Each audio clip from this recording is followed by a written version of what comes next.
Hi friends, ನಮಸ್ಕಾರ. ಇವತ್ತು ನಾನು ಕೇಬೇಜ್ ಒಂದು ಸ್ಪೆಷಲ್ ಮಾಡ್ತೀನಿ. ಅದು ಹೇಗೆ ಮಾಡ್ತೀನಿ ಅಂತ ತೋರಿಸ್ತೀನಿ.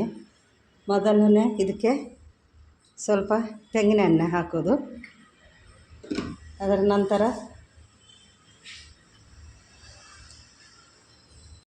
ಎಣ್ಣೆ ಕಾಯುವಾಗ ಅದಕ್ಕೆ ಸಾಸಿವೆ ಮತ್ತು ಸ್ವಲ್ಪ ಉದ್ದಿನಬೇಳೆ. ಅದರ ನಂತರ ಇದಕ್ಕೆ 2 ಕಾಯಿಮೆಣಸು ಮತ್ತು ಕರಿಬೇವು ಸೊಪ್ಪು. ಅದರ ನಂತರ ಈರುಳ್ಳಿ.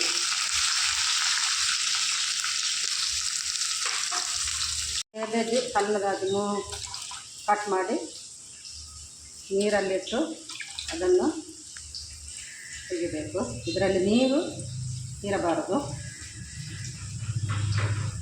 ಇದಕ್ಕೆ ಸ್ವಲ್ಪ ಅರಸಿನ ಹುಡಿ ಮತ್ತು ರುಚಿಗೆ ತಕ್ಕ ಉಪ್ಪು ಹಾಕಿ ಮಿಕ್ಸ್ ಮಾಡಿ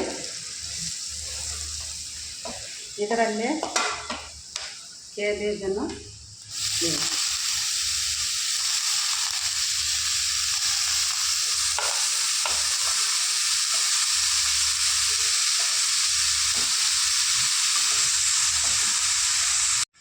ಈಗ ಇದಕ್ಕೆ ತೆಂಗಿನ ತುರಿಯನ್ನು ಹಾಕುವ.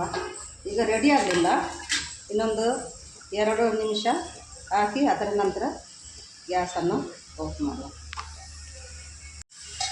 ಈಗ ನಮ್ಮ ಕೇಬೇಜ್ ಪಲ್ಯ ರೆಡಿಯಾಗಿದೆ. ನೀವು ಕೂಡ ಈ ಪಲ್ಯವನ್ನು ಮಾಡಿ ಮತ್ತು ಇದರ ಅಭಿಪ್ರಾಯ ನನಗೆ ತಿಳಿಸಿ ಹೇಗೆ ಆಗಿದೆ ಅಂತ. ಮತ್ತು ನನ್ನ ವ್ಲಾಗಿಗೆ ನೀವು ಕಮೆಂಟ್ ಮಾಡಿ ಇದರ ಅಭಿಪ್ರಾಯ ತಿಳಿಸಿ. ಓಕೆ, ಬಾಯ್.